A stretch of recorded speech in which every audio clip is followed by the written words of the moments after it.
오늘도 우리에게 하나님의 날을 지킬 수 있는 소중한 주일을 허락하여 주셔서 하나님께 나아와 정성 어린 예배를 드릴 수 있게 해주심을 감사드립니다.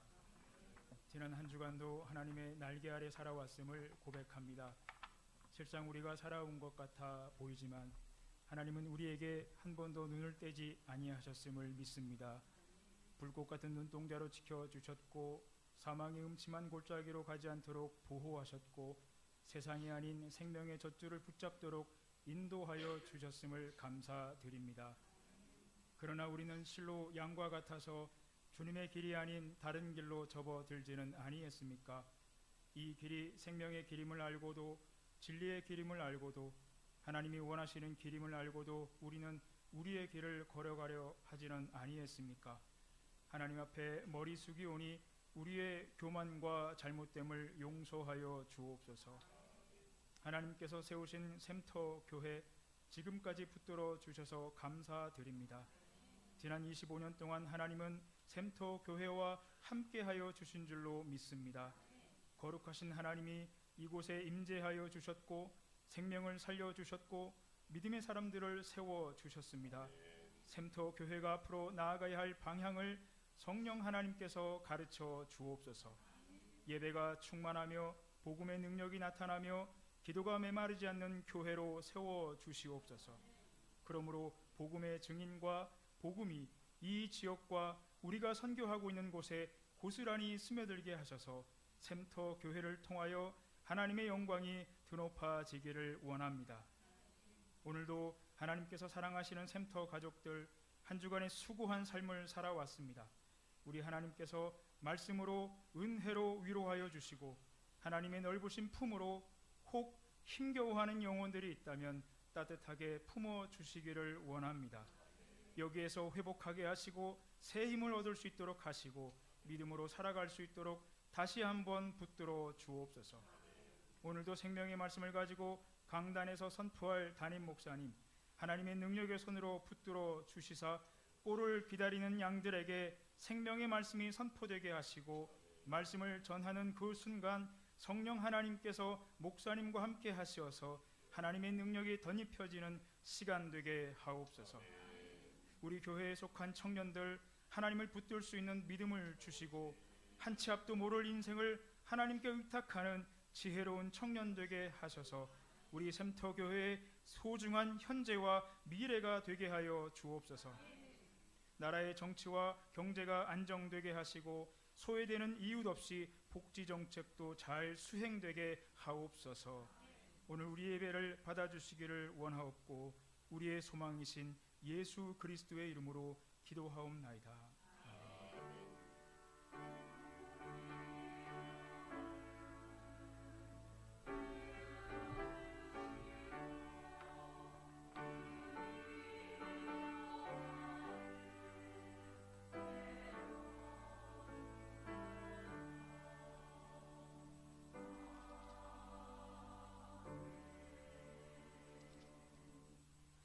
오늘의 말씀을 최선희 집사님 나오셔서 하나님 말씀 봉독하시겠습니다.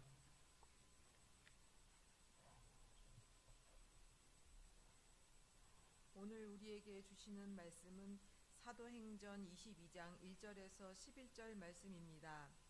신약성서 226쪽입니다. 사도행전 22장 1절에서 11절입니다. 봉독하겠습니다. 부형들아, 내가 지금 여러분 앞에서 변명하는 말을 들으라. 그들이 그가 히브리 말로 말함을 듣고 더욱 조용한지라. 이어 이르되 나는 유대인으로 길리기아 다소에서 났고 이성에서 자라 가말리엘의 문화에서 우리 조상들의 율법에 엄한 교훈을 받았고 오늘 너희 모든 사람처럼 하나님께 대하여 열심히 있는 자라. 내가 이 돌을 박해하여 사람 죽이기까지 하고 남녀를 결박하여 옥에 넘겼노니 이에 대제사장과 모든 장로들이 내 증인이라. 또 내가 그들에게서 다메섹 형제들에게 가는 공문을 받아가지고 거기 있는 자들도 결박하여 예루살렘으로 끌어다가 형벌받게 하려고 가더니 가는 중 다메섹에 가까이 갔을 때에 오정쯤 되어 호련히 하늘로부터 큰 빛이 나를 둘러 비치매 내가 땅에 엎드러져 들으니 소리 있어 이르되 사울아 사울아 내가 왜 나를 박해하느냐 하시거늘 내가 대답하되 주님 누구시니이까 하니 이르시되 나는 내가 박해하는 나사렛 예수라 하시더라. 나와 함께 있는 사람들이 빛은 보면서도 나에게 말씀하시는 이의 소리는 듣지 못하더라. 내가 이르되 주님 무엇을 하리이까? 주께서 이르시되 일어나 다메섹으로 들어가라. 내가 해야 할 모든 것을 거기서 누가 이르리라 하시거늘 나는 그 빛의 광채로 말미암아 볼 수 없게 되었으므로 나와 함께 있는 사람들의 손에 끌려 다메섹에 들어갔노라. 하나님의 말씀입니다. 이제 시원찮은데 하나님 앞에 찬양 올려드리겠습니다.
아멘입니다. 우리 시원찮은데 정말 잘하는 거 아세요? 오늘 찬양은 정말로 감동이었습니다. 제가 예배 전에 사랑의 교회에서 하는 걸 듣고 왔는데요. 한 300명 되더라고요. 대충 세어보니 훨씬 낫습니다. 거기는 금붕어 파트가 반이거든요. 이렇게. 우리는 순교를 각오하고 부르시기 때문에 비교가 안 되는. 웃지 마세요. 진짜 진심이라니까. 정말이에요. 너무 은혜입니다. 하나님께서 우리의 찬양을 받으신 줄 믿습니다. 기도합니다. 하나님, 하나님은 사랑이십니다. 전심으로 고백한 시온찬양대의 귀한 찬양을 주님 받으신 줄로 믿습니다. 사랑의 하나님의 이제 말씀을 함께 우리가 경청코자 합니다. 하나님, 허락해 주신 말씀이 전달되는 이 시간, 부족하고 약한 종 말씀의 도구로 사용해 주시고 온전히 스피커 역할을 잘 감당할 수 있도록 능력 주시고, 성령의 임재 가운데 하나님의 말씀이, 하나님의 음성이 들려지는 귀한 시간이 되게 하여 주시옵소서. 주님께 모든 것 맡기며 예수님의 이름으로 기도합니다. 아멘. 살아가면서 누구를 만나는 일과 또 어떤 사건을 경험하는 것은 참으로 소중합니다. 누구를 만난 것과 어떤 일을 경험한 전과 후는 분명히 달라야 합니다. 그리고 달라야 그 사건이, 그 만남이 의미가 있는 것이지요. 어떤 분을 만난 후에, 그 사람을 만난 후에 긍정적으로 변화되었다면 그 만남은 참 소중한 만남이었겠지요. 어떤 사건을 경험한 이후에 그 사건을 경험하기 전과 후에 내게 더 긍정적 역할을 했다면 그 사건은 내게 의미 있는 사건이었을 겁니다. 살아가면서 우리 모두는 만남과 사건의 연속 속에 살아갑니다. 오늘 본문의 말씀은 사도 바울이 예수 그리스도를 만나기 이전과 만나기 후에 자신의 고백을 히브리인들에게 증거하고 있습니다. 히브리 말로 증거합니다. 다시 말하면 내 동족들에게 내가 이렇게 예수를 만났노라고 자신의 이야기를 쏟아내고 있습니다.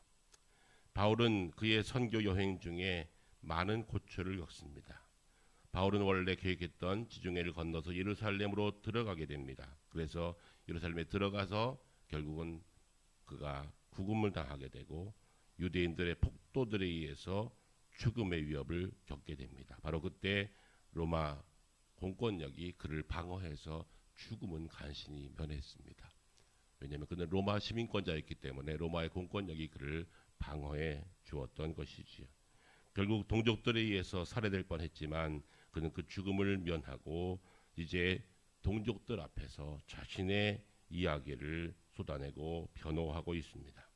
당시 로마 수비대인 천부장에 의해서 백부장들이 군사들을 동원해서 바울을 구해냈기 때문에 이제 바울은 그들의 경호를 받으면서 당당하게 청중들 앞에 서게 됩니다. 그러면서 바울이 말했던 그 바울의 고백이 사도행전 9장과 22장과 마지막 26장은 아그리빠 왕 앞에서까지 이 이야기를 동일하게 합니다.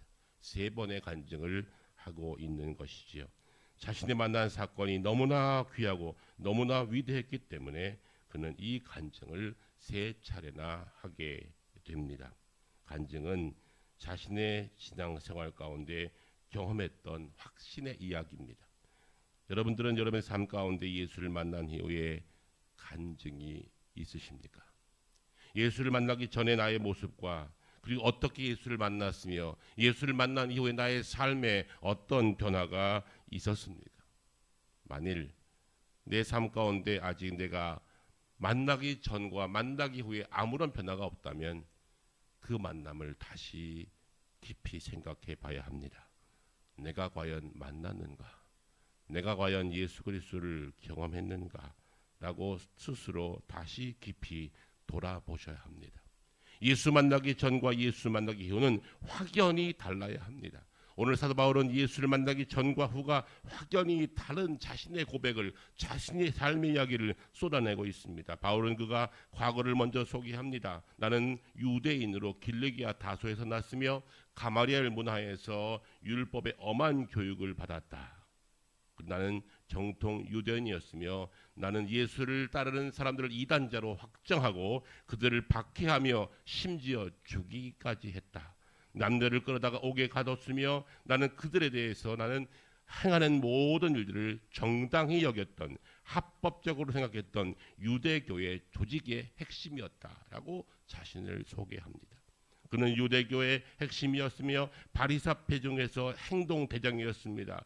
그는 마음에 예수를 믿는 자들은 적이었습니다. 저들은 죽여야 마땅하다.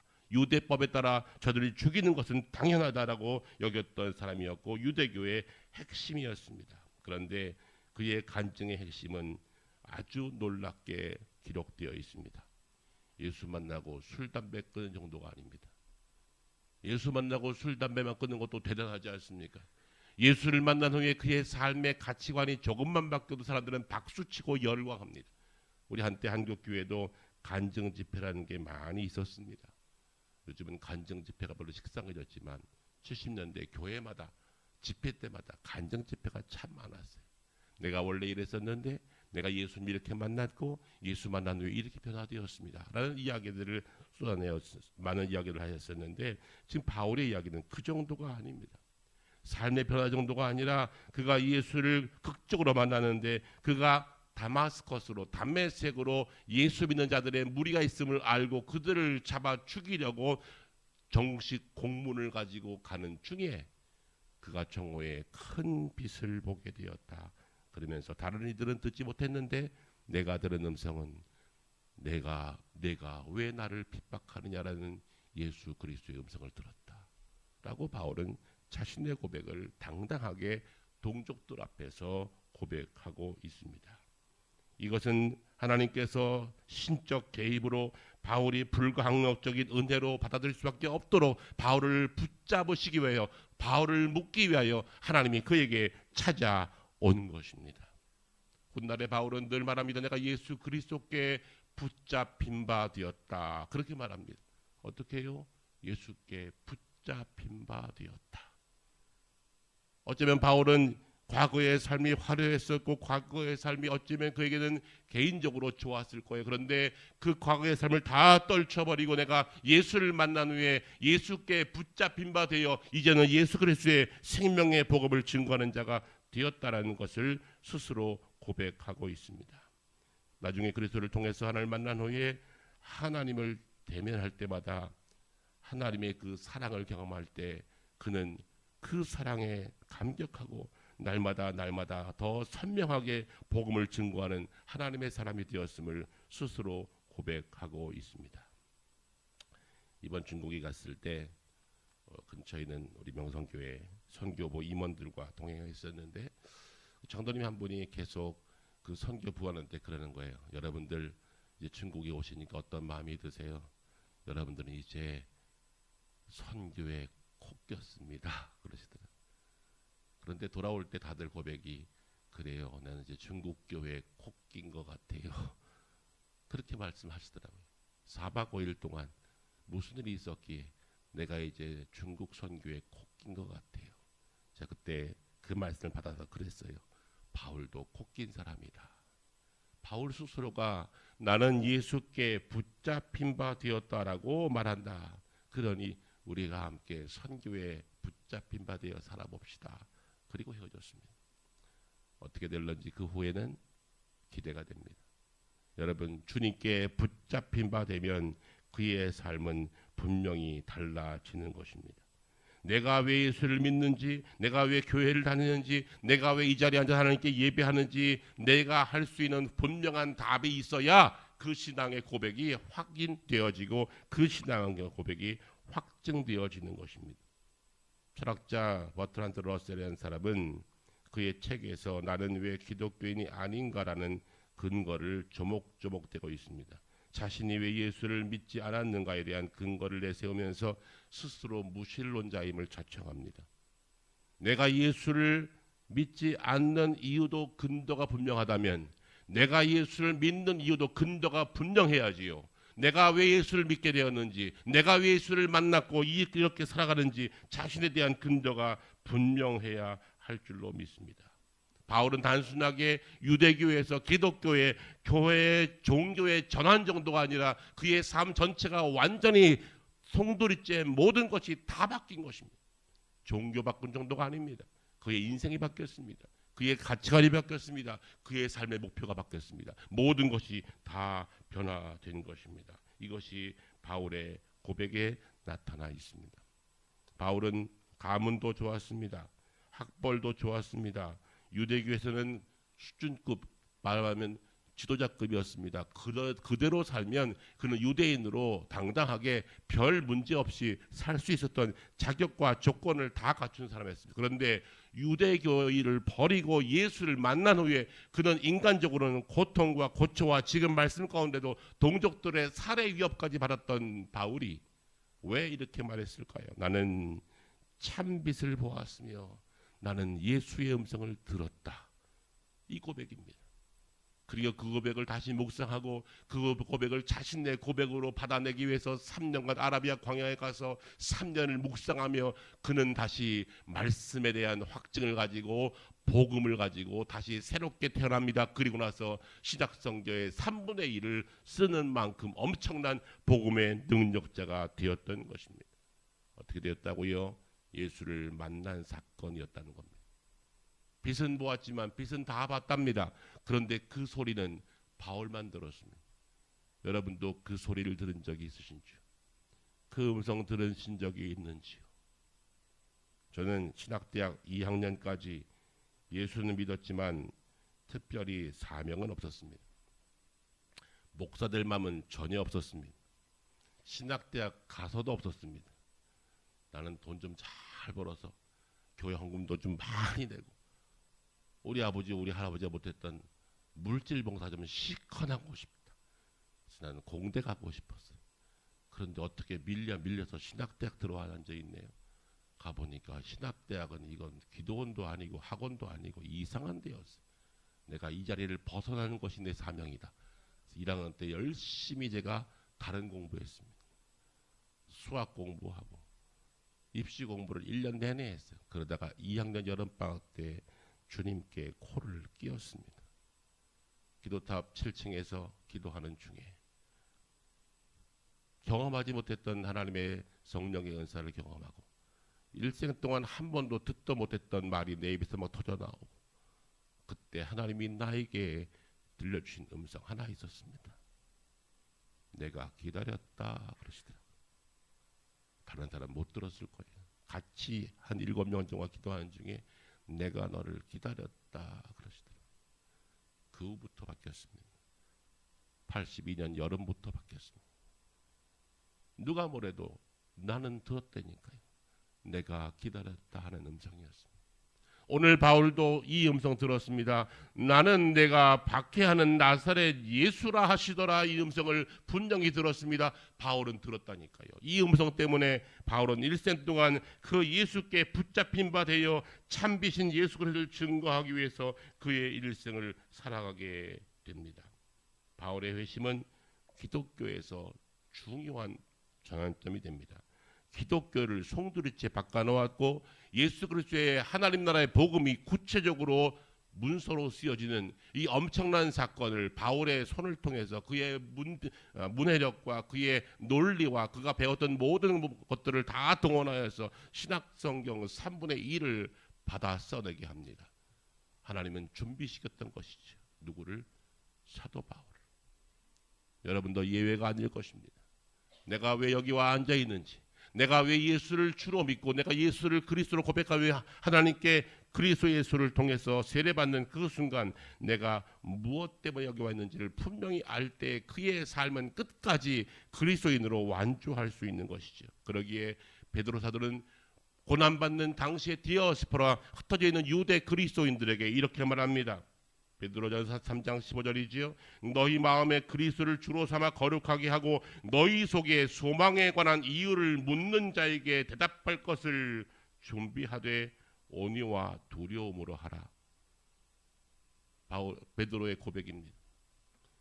고난받는 그리스도인들, 당시에 고난받는 모든 환난받는 기독교인들에게 하는 말씀이 내 마음에 그리스도를 주로 삼아 거룩하게 하고 너희 속에 소망에 관한 이유를 묻는 자에게, 왜 교회 나가느냐, 왜 예수 믿느냐라고 묻는 자들에게 분명하게 대답할 말을 준비하라는 겁니다. 그래야 흔들리지 않습니다. 그래야 완주할 수 있습니다. 그래야 끝까지 갈 수 있습니다. 제가 중국교회를 보면서 느낀 점은 중국교회를 하나님께서 크게 한번 흔들고 계시는구나. 목사로부터 모든 성도까지 크게 흔들고 계시는구나. 하나님께서 지난 한 20년 동안 부어주셨던 그 은혜를 진짜 은혜로 경험하고 은혜로 받고 있는지를 하나님께서는 그들을 흔들고 계시는구나 정확히 고백할 수 있었습니다.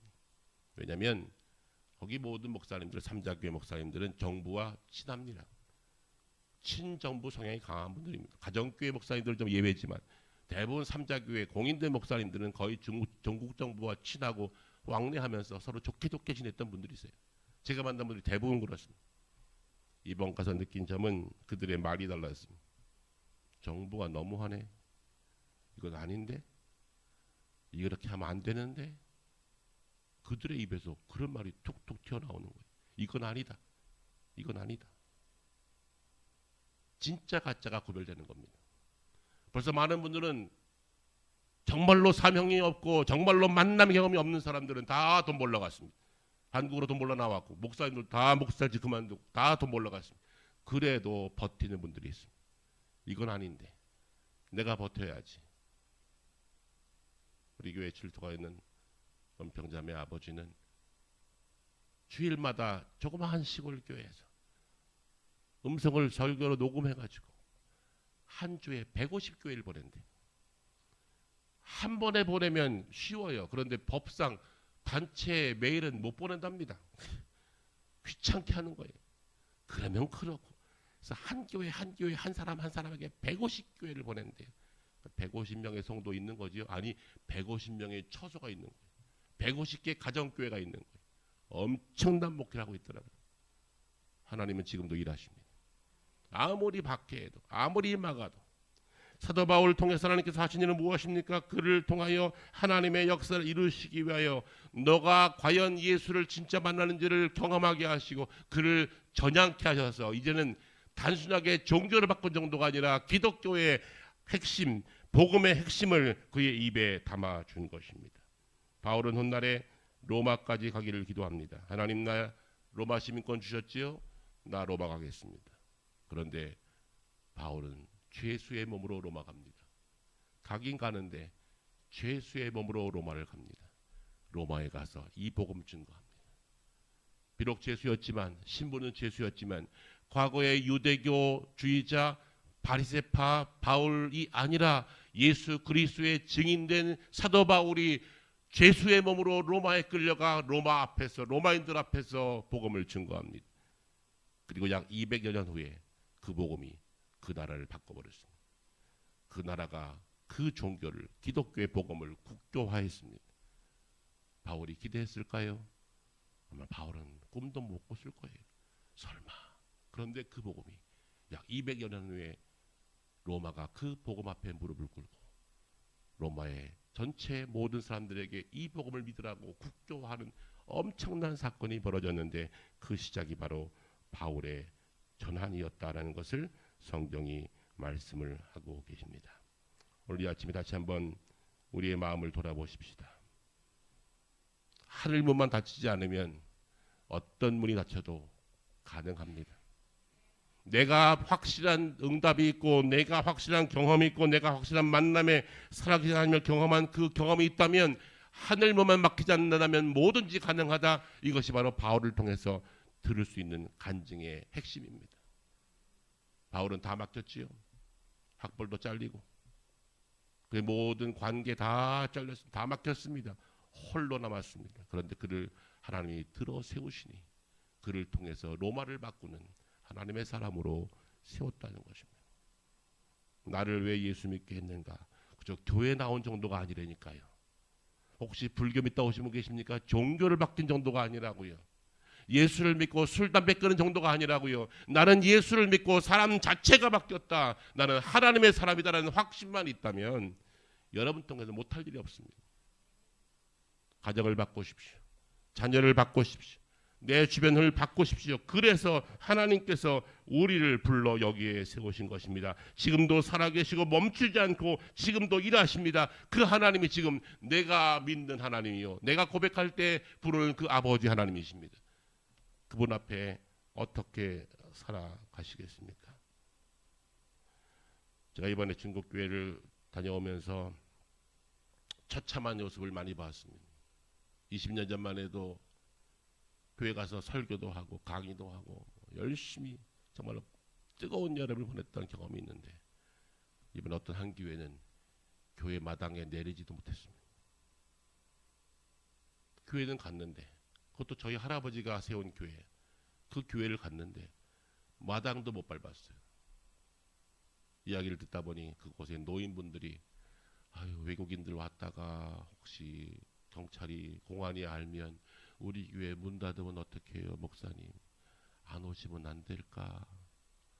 그래서 제가 모시고 간 분들도 계시는데 어떻게 안 갈 수 있어요? 가자. 그래서 차로 마당에 들어가서 차 돌리는 척, 차 한번 돌리고 거기서 사진 몇 번 찍고 돌아 나오는데 가슴이 아프더라고요. 어떻게 하나님의 교회를 믿는 자가 들어갈 수도 없냐고요. 그분들을 보호하기 위해서 어쩔 수 없이 그리고 돌아왔어요. 한 교회는, 다른 교회는 들어갔지만 그 교회는 못 들어갔어요. 저희 할아버지가 지은 교회를 못 들어갔다고요. 이게 현실입니다. 나오면서 가슴이 많이 미어지고 눈물이 났어요. 어떻게 믿는 자가 교회도 못 들어갈지. 그런 시대가 있다고요. 지금 멀지 않습니다. 비행기 타고 1시간 반 가면 그런 나라가 있어요. 오늘 교회 들어오시는데 불편했습니까? 누가 눈치 주던가요? 교회 갔다 뭐 보고서 씁니까? 아무 일 없잖아요. 그런데 우리는 사연이 많아요. 예배를 안 드릴 사연이 많아요. 교회를 나오지 않을 사연이 너무 많아요. 그리스도 예수 앞에 무릎 꿇지 않을 사연이 너무나 많아요. 이런저런 일들이 너무나 많아요. 여러분, 다시 우리 스스로를 돌아봅시다. 내가 예수를 믿기 전과 믿은 후가 무엇이 달라졌는가? 만약 변화가 없다면 아직 죄송하지만 만남을 깊이 생각해 보십시오. 내가 과연 만났는가? 만남 없이 그냥 가면 묶여버립니다. 죄악에 묶이고 악한 세력에 묶이고 이것저것 묶여서 아무것도 할 수는 꼼짝 못하게 사단은 지금도 묶어버리고 있어요. 우리 한국교회도 예외가 아닐 겁니다. 그 영이 그 영이니까 그 악한 영은 똑같이 작용합니다. 그러기에 우리가 다시 우리 스스로의 고백을 새롭게 세워가야 합니다. 오늘 바울의 고백처럼 바울의 개인적인 이 만남이 나에게도 있게 하여 주옵소서. 혹시 있다면 잊지 마십시오. 그 기억이 나의 신앙을 끌고 갑니다. 그 만남의 기억이 나를 세워갑니다. 그 만남의 기억이 내 가정을 바꾸고 내 자식을 바꾸고 내 주변 사람들을 복음으로 바꿀 수 있는 능력이 이미 내 안에 있습니다. 그 복음의 능력을 어떻게 쓰시겠습니까? 간신히 천당 가시겠다고요? 아주 이기적인 겁니다. 겨우 나 하나 구원받고 천당 가시겠다고요? 이거는 복음의 능력을 너무나 무시하는 겁니다. 내게 주신 그 복음, 내가 만난 예수의 복음, 내게 들려준 이 말씀은 그 정도 쓰라고 주신 것이 아닙니다. 나를 통해서 내 자식들, 내 주변 사람들, 아직 예수에 관하여 전혀 인정하지 못하는 그들에게 이 복음 앞에 무릎 꿇고 영광 받으시기 원하시는 그 뜻이 있기에 나에게 이 복음을 주셨음을 믿으시기 바랍니다. 그러면 달라질 겁니다. 여러분의 마을이 달라질 것입니다. 후에 보십시오. 바울은 당당하게 이야기합니다. 전혀 주눅들지 않고 죄수의 몸이든 갇혔든 연금당했든 어느 곳에 있든지 그가 있는 자리마다 심지어 죄수로 갇혀있는 그 순간에도 옥중에서 간수장에게 전도하지 않습니까? 네 꼴이나 봐라. 너 지금 죄인이야. 그렇든 말든 상관없는 거예요. 신분에 상관없어요. 우리는 많이 말하지 않습니까? 아직 제가 여건이 안 돼서요. 제가 말한다고 듣겠습니까? 제가 말한다고 듣겠냐고요. 제가 사는 게 이 모양인데 그건 나를 보는 거잖아요. 내 안에 계신 예수 그리스도의 그 복음은 나를 초월하여서 하나님의 놀라운 역사를 지금도 만들어 가시기 원하십니다. 그래서 바꾸신 거예요. 그래서 만나게 하신 거예요. 오늘 바울의 이 경험이 우리에게도 재현될 겁니다. 왜냐하면 그 성령은 내가 받은 성령과 같은 분이시기 그렇습니다. 나에게는 간증이 있습니까?